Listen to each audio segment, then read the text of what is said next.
Good morning.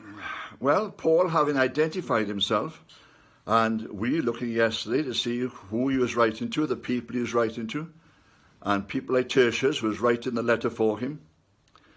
We come back now and see exactly what he is going to write to the people of Rome.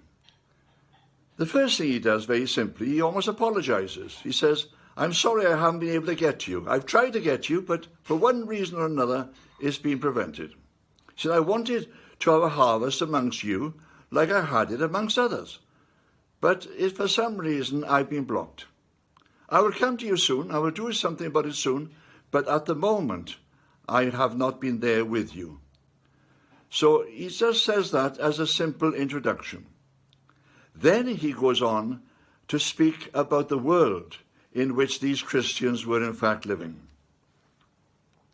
Now, one of the difficulties we have is trying to understand the type of society that these early Christians were living in Rome. If you go forward just a little amongst the emperors, you come across a man called Constantine. And he was so sickened by what was going on in Rome that he deliberately moved his capital to the other side, to Turkey, and set up the city of Constantinople. He'd moved the whole capital out of Rome because of the contamination of what is going on in that particular society. It was, in fact, a society which is becoming more and more corrupt. And Paul is aware of this. And he's writing to the Christians there saying, yes, you're in the middle of a sewer. And all these weird things are going on around you. So you must be aware of them. He says, everything about God has in fact been known from the very beginning of the world. You know, I come across Christians very often, and I live in a very beautiful place here in Christchurch.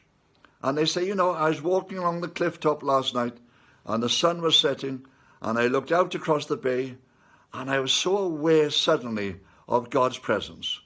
And you can be. When you're surrounded with such beauty in nature, you can be very clearly moved to understand that God exists. It seems obvious.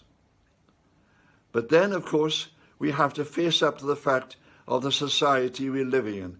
Because having come back from that experience, we put on the television. And as we put on the television, we hear of tragedy after tragedy and terrible event after terrible event. And we suddenly realize that we are in fact living in a society which has become corrupt. Because what Paul is saying to the people here is, although people are aware of God's existence, because as they look at the world around him, they can't be anything else but made aware of it. Instead of worshipping God as God, they have instead created some sort of idolatrous thing to worship instead. They've made images in order that they can worship them. They've taken a block of wood and they've carved it into two. With one, they've made their own god, which they worship, and the other they burn in the fire. He said, how strange that they should be doing this type of thing. But this is what they've done. They've taken the image of the invisible God and they've created it into some sort of idol. And for this reason, their society is collapsing upon itself. You know, we in our present day society can also see the collapse of civilization. Wherever we look, we can see all sorts of corruptions coming in.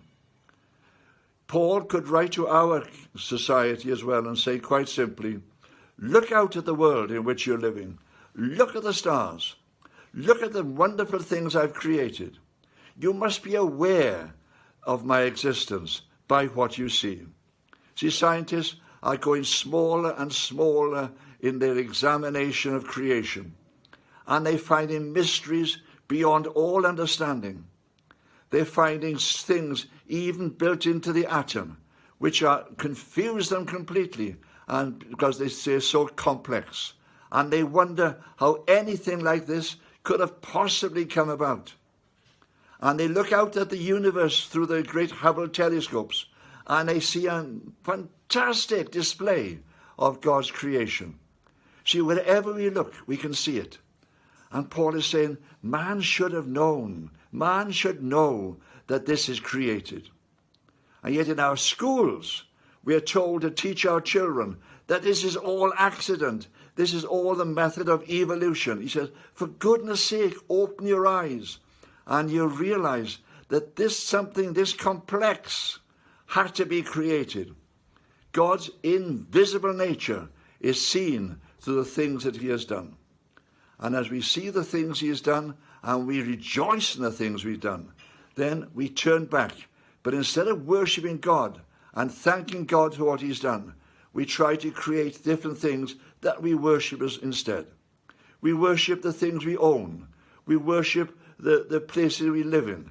We worship all sorts of things. We are in fact indulged in some sort of pagan worship, even though we don't know it. Amen.